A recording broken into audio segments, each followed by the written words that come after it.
UW360 is proudly supported by BECU, a not-for-profit member-owned credit union. Pacific Office Automation, copy, print, workflow, and IT. Problem solved. How do I prove that I'm innocent? No way they can find me guilty of this crime. I said, no, I didn't do it. Got the wrong guy. Ted, James, Alan. All are members of a club no one wants to join. Innocent people convicted of crimes. It really can be anybody who's caught up in a wrongful conviction. There are cases of police officers, postal workers who have been wrongfully convicted and in one case, in some cases, even sentenced to death for crimes that they did not commit. In 1996, Ted Bradford was accused of burglary and rape. He didn't do it, but during the stress and confusion of questioning by police, he confessed. I've heard from people saying, you know, I would never confess to something I didn't do. I don't care if they beat me or what they did.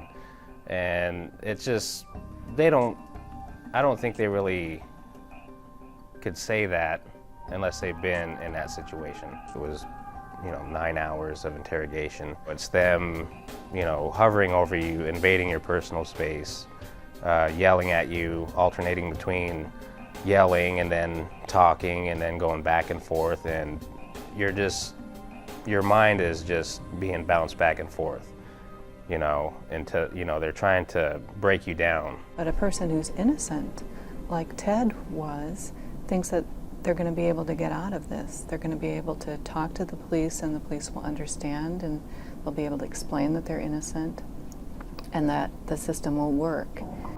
During the investigation and the trial, Ted was living a nightmare. After being convicted and sent to prison, it was more like hell. But when you're innocent, you wake up every day and that's the first thing you think of is, it wasn't a dream, this is reality.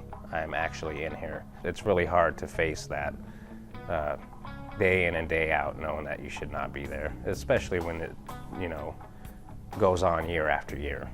No one knows how many innocent people are in American prisons, but it could be thousands. Jackie McMurtry, an attorney and professor at the UW School of Law, is dedicated to reducing that number. In 1997, inspired by the work of Barry Scheck and Peter Neufeld, as well as her own experience defending clients, she started the Innocence Project Northwest. It began as a volunteer effort at the law school.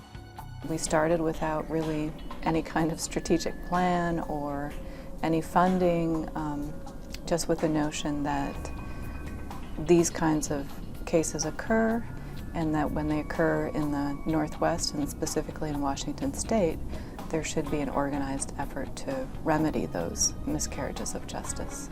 Today, the Innocence Project Northwest is part of the law school's curriculum.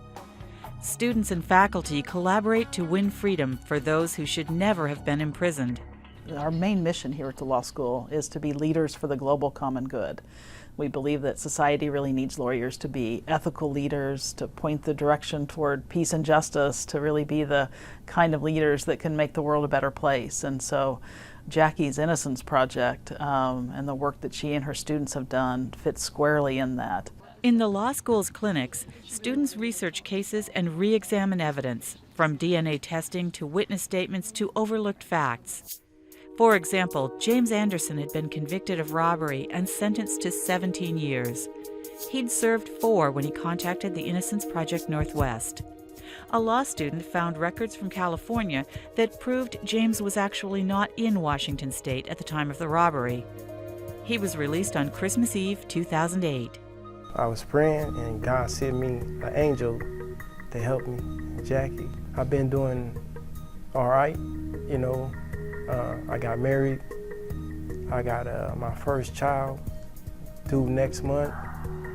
And I'm glad I have my freedom, In many cases, investigators look for evidence samples that still exist so that they can be re-examined using more advanced DNA testing. Alan Northrop was 29 years old when he was convicted of rape and sent to prison. He served 17 years before DNA tests exonerated him. Instead of watching his children grow up, he was defending himself against fellow inmates. I had a lot of verbal, nasty things said to me in there, you know. And my first year was pretty scary.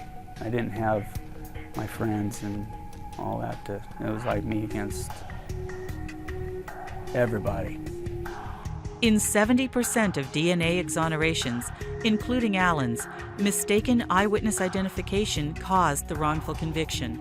Memory is fallible, and it's also subject to post-event suggestions. So it can be shaped by what other witnesses say or by what police officers say during interviews, and become something actually very different than the actual event. Studies have also shown that jurors believe eyewitnesses when they testify. When the rape victim gets on the stand and says, "That's the person who hurt me, and I'm 100% sure," then a jury's going to take that very seriously. The UW School of Law is working toward policy changes to decrease wrongful convictions. That might include a statewide system for preserving DNA and other evidence indefinitely, requiring that police interrogations be recorded, and consistently allowing expert witnesses to testify on the fallibility of eyewitness identification. Having DNA testing done, recording interrogations, preserving evidence is really just making sure that everyone has better and more objective information to decide what really happened in the case. Ted, James, Allen. They paid for others' mistakes with years of their lives. And in Washington State, there's no apology, no compensation for the time they've lost. I didn't even get a good luck, you know, or nothing. The biggest thing for me right now is finding work, because even though I've been exonerated, my record's clean, I still have to explain to any future employer, when I fill out an application, I have to explain, well, why there's a 10-year gap in my work history. There are some states and the federal government do have a statute in place to compensate the wrongly convicted.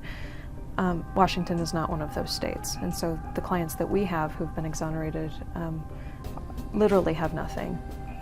They struggle every day, and that fight begins the moment you leave prison. That's another thing Laura Zarowski would like to help change.